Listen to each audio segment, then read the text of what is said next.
بی خیال آمد و آتش به خیالاتم زد.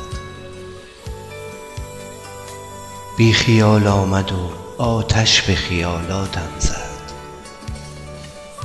آنقدر خاطر انگیز که من ماتم زد.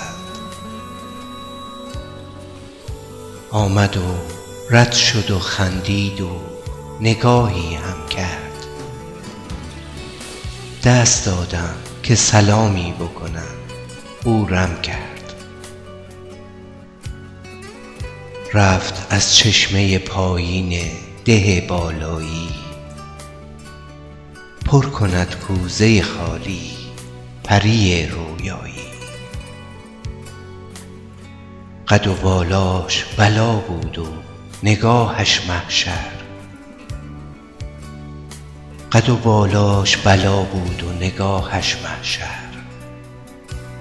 چشمهایش عسل تازه و لبهایش تر. شیوه کبک دری داشت، خرامان می رفت.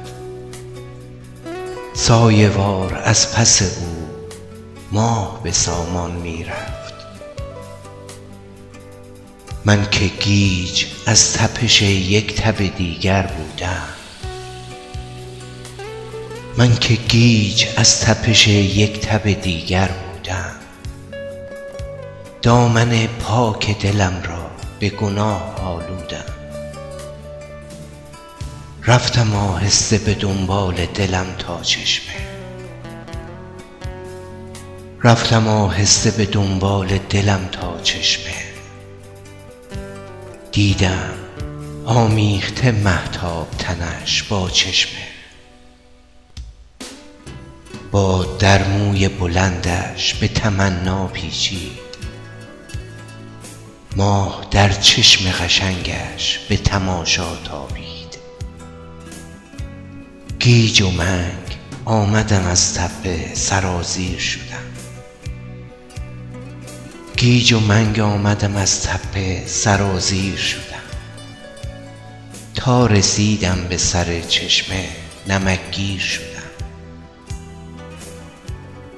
کفتر بوسه سرخی به هوایم پرداخت.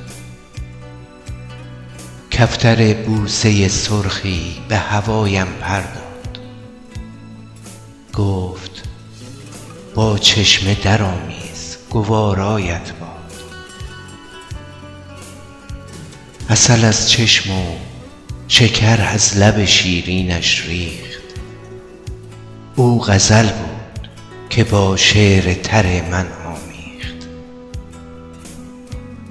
او غزل بود که با شعر تر من آمیخت.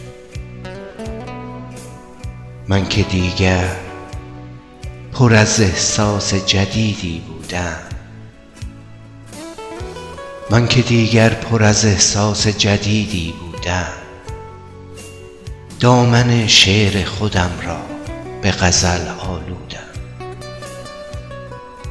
دامن شعر خودم را به غزل آلودم.